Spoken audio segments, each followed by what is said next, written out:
Hi everyone, in front of me I've got REALME Narzo 80 Lite, and let me share with you how to allow unknown sources on this device.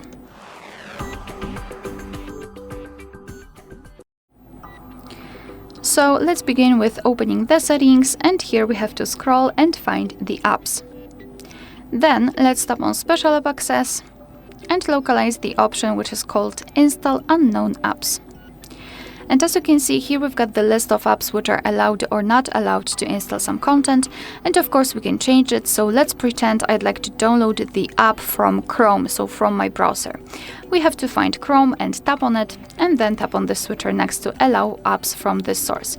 And of course, after getting back, you can see that the Chrome is now allowed to install something.